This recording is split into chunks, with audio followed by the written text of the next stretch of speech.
Okay. So last week I just touched upon this aspect of cleaning, and then we were also talking about this Kalashakti and how the Kalashakti is being used for the cleaning. Correct? So I want to kind of get into the prequel of the story. Correct? I mean, why are we even talking about this cleaning and all this stuff? I spoke about it many times, but it's always good to have that revision. So let me share my whiteboard. So let's start from our beginning of the life. Life is a manifestation. And for the manifestation, there has to be a cause. So cause and effect is the principle of life. Correct? So in order to have this cause and effect principle understood, I mean, for the life, I explained this many times, but I will explain it again. So we have accumulated what we call the big bag of karmas. Big bag of karmas. Or impressions, you can call it in heartfulness terms, samskaras. This is the big bag. And this big bag, we have like several karmas accumulated. And this in Sanskrit, the word for it is sanchita karma. And those who understand Telugu very well, sanchi means a bag, sanchita karma. But that's not the meaning here. Sanchita karma means, sanchita here, sanchit means accumulated. Accumulated karmas from many lives. So when the life comes into manifestation, randomly, there is no rules here. So this is like a quantum physics. In quantum physics, the rules are very different. It's always a random selection. So randomly, it picks up a small portion of this big bag. So what is known as the beginning karma? Beginning. Beginning means in Sanskrit prarabdha. Prarabdha. BDHA. Prarabdha karma. So from the prarabdha karma, the manifestation happened. So now here, to begin with, we have the small bag. This small bag. And this small bag has all the seeds.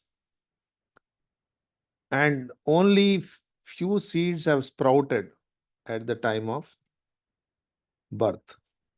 Sprouted. Typically, in the Indian psyche, especially, because our philosophy is all about this transmigratory life. You know what is the transmigratory life? You'll be surprised if I tell you the word for transmigratory life. It's called samsara. Samsaranam. Samsara means, samsara generally we think of it as like life. But this is nothing but transmigratory life. So because of this philosophy of transmigratory life means there is life after death and it goes through many lives. So from this big bag of karmas, we are only accumulating a portion which we call prarabdha karma. Even out of the prarabdha karma, there are many seeds. Out of those many seeds, only few sprouted. And here we are manifested. So here, Why this? Because what we undergo certain experience of life. Some people think of bhoga as something we are burning out. It's not burning out. Bhoga means experience of life. So, in another words, even the most of the Western philosophers have defined is life is experience after experience. So that's why the life is all experiential life, whatever we go through. And to experience anything, what we require is consciousness. Because of this consciousness, each life, not only human life, everything goes through an experience. Whether it's an ant, whether it's a donkey or a dog or a cat or a tiger or a human, we're all going through experiences. Life is going through experiences. Now, coming to this sprouted karma. So, karma is not everything. Karma is not defining your life. What karma, the way it should be understood is karma as because of this sprouted samskaras manifested, when you go through these experiences of life, each individual react to it differently or process it is differently. So your processing of your life experiences depends on this karma, which is sprouted, manifested already. But karma does not define your life. Suppose many people think, suppose if I have a disease, oh, there is a karma behind it. Not exactly like that. But those seeds of disease have sprouted. Your body has certain combination, formation, gunas, characteristics, attributes, everything sort of manifested from here. So your experience, you become disease prone because of the karma you have accumulated, but the disease does not happen because of karma. Then there are a lot of unmanifested seeds here, which will manifest in this life as the situation arises and situation permits. So this is where the whole meditation practice, the teacher, the guru, everything comes into the picture. And not only this sprouted karmas which are affecting, there is also something called collective consciousness. Collective consciousness is also at play, altering our experiences of life. Not only the collective consciousness, we are also accumulating impressions from this life as we go through the life experience. These are the impressions which are forming. Not only this, we also have the influence from our associates, our relations, spouse, children, friends, colleagues. All their karma is also affecting us. Their impressions are also affecting us. See how many forces are impacting us. Our day-to-day accumulation of impressions, there is collective consciousness, and our associates, whoever we are associated with, our kith and kin. On top of it, there is one more influence. The biggest influence here is our parents. At the time of birth, we also take some of the impressions of the parents and we accumulate. You see how many forces are at work here. And usually, generally, most of these influences drag us down from the reality. Any impression is an impurity. There is nothing called good impression or a bad impression. Any impressions alters the perception alters our reality. Now, we have to get rid of these impressions which we gathered from parents. I mean, recently Daji spoke about it in one of the talks. I'll share it if I find it. And we have to get rid of the influences. These are all constantly working at it. So there is nothing called getting rid of them. It's basically we have to reduce the impact of these impressions on us. When we resist those impressions, they are there, like they are the seeds fell on on a stone, on a rock. The seeds fell on a rock don't germinate, correct? Seeds fell on a soil will germinate. So here we don't create that conducive environment for the seeds of impressions, whether it's collective, whether it's our own impressions or influence from our kith and kin, the impressions which are we accumulated from the parents, we need to reduce that influence. So in order to reduce all these effects, our teachers created a beautiful system called cleaning. Now, you see these enormous forces, these are all enormous forces. So cleaning is not easy as we think. It also requires the higher force. And this higher force not only reduces the sanchita karma, the all the baggage, and it cannot do anything about the impressions which are already sprouted in the prarabdha karma, but it will not allow the unmanifested seeds to germinate, to sprout, to manifest. It will not allow. And then we also remove these daily impressions which we are accumulating. It will stop this collective consciousness to work on us. It will remove the influences of our kith and kin.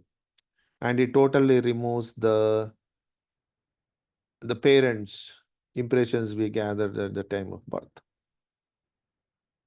You see, all this needs to be removed to have the glimpse of reality. We always wonder why are we discussing about these points or the chakras in heartfulness terms. Why are we discussing about this? Because as we go through each of these points, higher points, we are getting the glimpse of that reality as we go higher and higher. It's like, there's a huge approaching a mountain. From a distance, you can see the mountains. But as you approach, the clarity of the mountain improves, increases tremendously.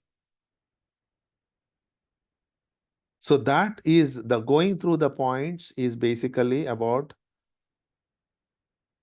overcoming all these experiences, bhoga, basically reducing the bhoga in our life. So without going through the experience of these impressions, we can get rid of them. That is the whole point of cleaning. You got it? So now if I switch back to my screen, I was talking about this Kalachakra. I was looking for this diagram. Finally, I found it. So if you see this is the spinal cord structure, and there is a left side and right side. You see the last three near the lumbar is Kalashakti. So these are certain points. So now in this Kalashakti, Babaji used this Kalashakti. This is the destructive power. But this destructive power, you cannot use it full directly. And this is it has an enormous potency. So this concept of apocalypse is there in pretty much in all the religions. So where this concept of apocalypse comes into existence is, just like we have the life and death, The entire existence at certain point has to end and begin again. That is also a cycle. So there are certain events, trigger our death, correct? Similarly, there are certain events trigger this entire existence will go back into singularity. Like as the sign says, from singularity, everything emerged. It will merge into the singularity. And again, the universe begins at the end of that singularity. So it's a cycle. And whether we like it or not, we are part of that cycle. So the whole idea of the spiritual practice is one is to get closer to the reality so that we are almost there at the destination. When this Mahapralaya, the apocalypse happens, we all merge into it. But until that point, we are experiencing the highest life possible. See, every animal has its own existence. An ant has its own experience. It also has pleasures and pains. The birds and the beasts, the humans, we all go through as an animal beings all the suffering, pain of life.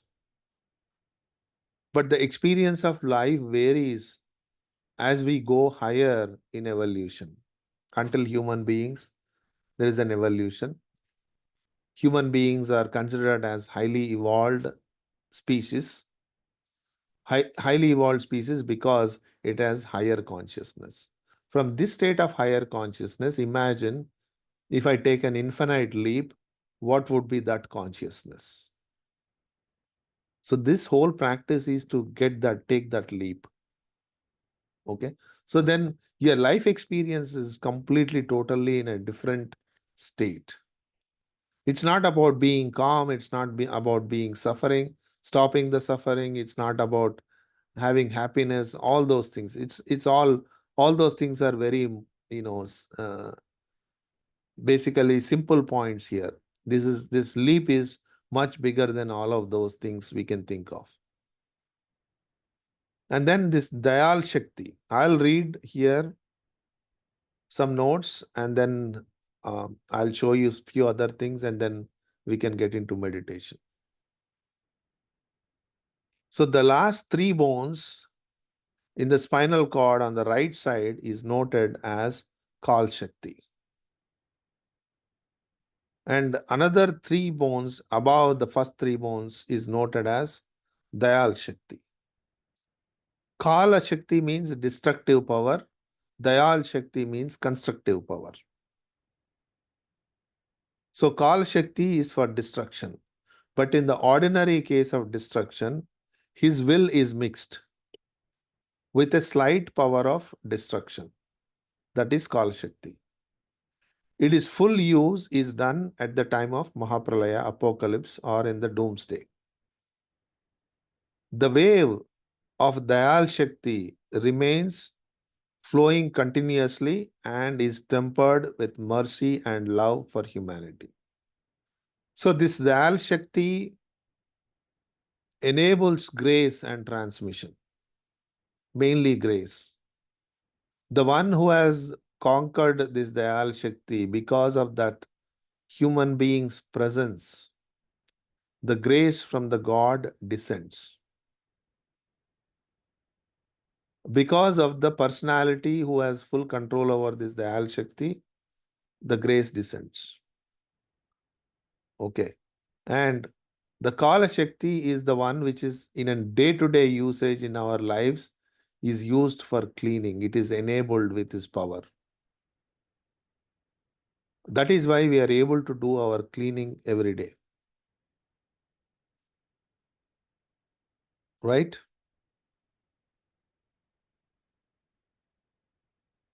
And these are some excerpts I gathered about mentioning about these powers.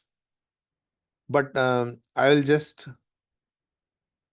bring your attention to this aspect here. I mean, this thing which Lalaji mentioned to Babuji. I have given a quite a unique training I'll read this and then I'll tell you the significance of this highlighted part. You possess both forms, destructive Kala Rupa and compassionate Dayal Rupa. So there is a destructive formation and a compassionate formation. Both of these are devoid of sharpness. I'll tell you why this sharpness is used. The sharpness is used because, whenever we talk about power, there is certain effect to it. There is a sharpness, there is a feeling. You touch uh, you know, the uh, the current flowing, you put your finger into it, you'll get a shock. That is the sharpness. But these are powers with no effect felt. So imagine the level of this power. That sharpness is indicating that both these are forms of God. Satan cannot interfere here. So the negative powers have no uh, role to play, as it cannot even touch these powers. Now I define these. Dayal Shakti is love from the top to toe, and Kalashakti is just the opposite, means toe to head. So it's both are together basically. And it says Lord Krishna possessed this characteristic. See, there's another connection I'll make here. Most of the personalities, like Jesus, if I take for example, or Buddha, or Lao Tzu, or many other saints, they all have this compassionate power with them. So with that compassionate power, they healed. They healed the souls, they healed the diseases. Basically, that healing is nothing but cleaning. But they did it with the compassionate power. And in the concept of the avatara, or the higher incarnation, especially in Indian literature, all the higher incarnations only came with a destructive power. No avatara had the constructive power. So if you see, most of the avatars, which are the incarnations, at least the 9 incarnations which are depicted in the Indian literature, they all came to destroy something. Rama came to destroy Ravana, and Krishna created even a big havoc like the Mahabharata war. So if you look at it that way, all these came with a destructive power. And most of the saints, most of the higher personalities like Jesus, which are you can say, which are the Amsha, or the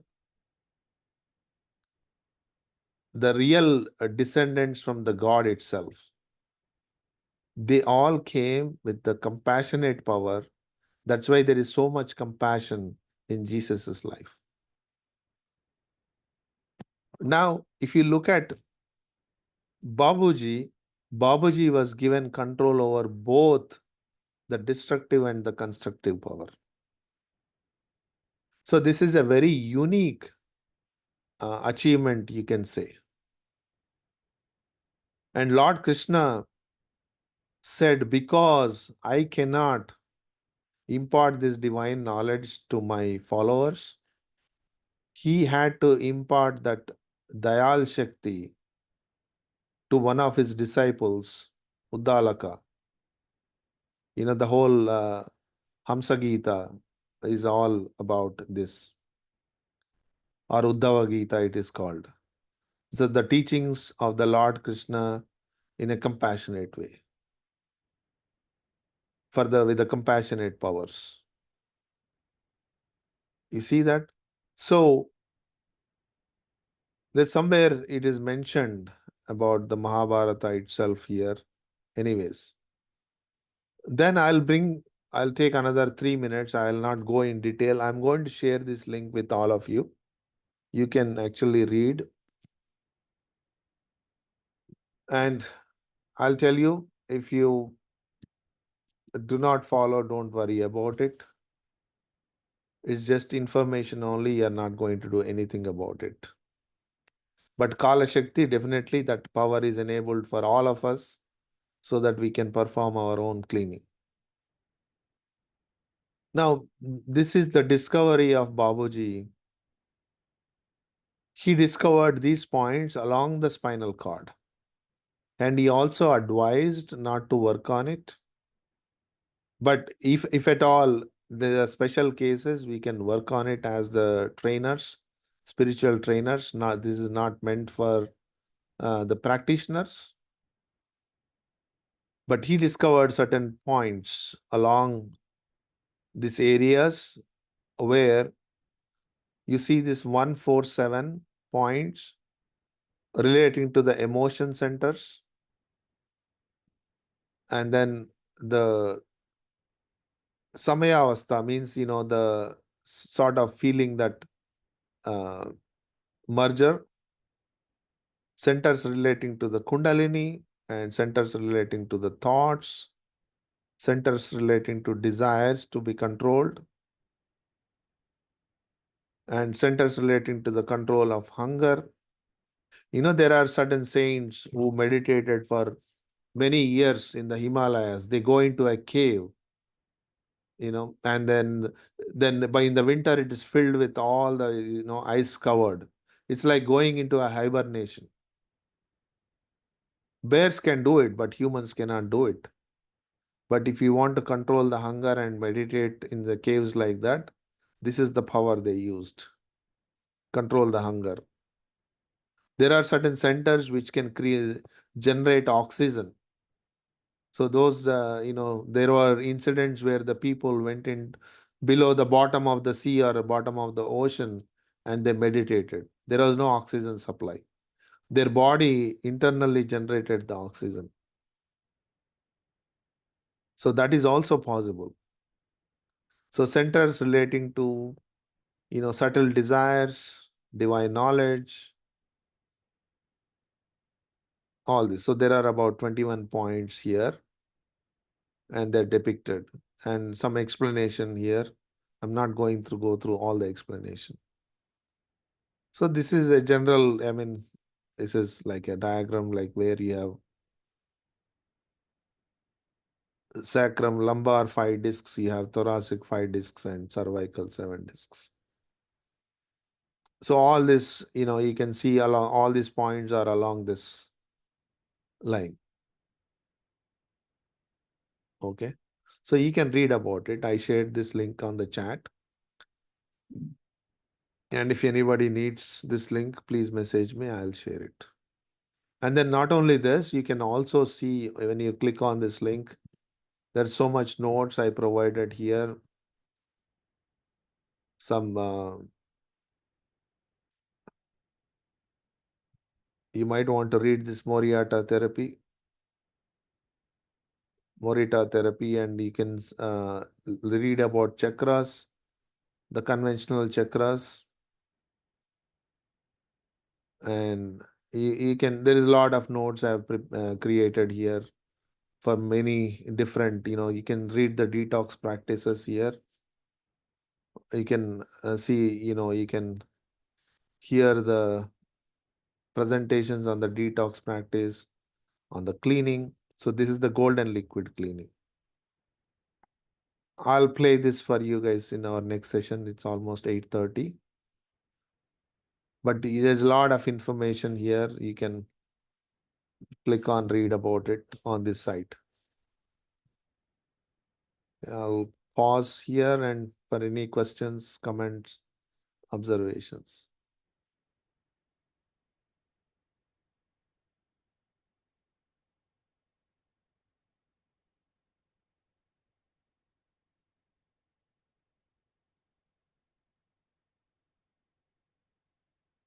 Do we choose a particular cleaning technique for different outcomes, or do we just generically do, the daily practice? That's a good question, Cliff. So I mean, the plan is basically in our next session, I'm going to go through these cleaning techniques. I'm going to teach you and in under what circumstances what cleaning technique has to be used. But as a general, we do our evening cleaning as a general cleaning technique, and that is a must to be done. And rest other cleaning techniques have to be used on a need basis. But those techniques also kind of can be practiced on a regular basis. Regular, I mean, weekly once or every 2 weeks once, or, you decide the frequency. Okay. And it is really, those techniques are really helpful. And I'm going to go through a lot of techniques. At least there are about 10 techniques, which I'm going to go through in these sessions. Okay. And there are few techniques which is not uh, explained before. I'm going to show you those techniques as well. Okay. All right. Let's stop here and get into meditation.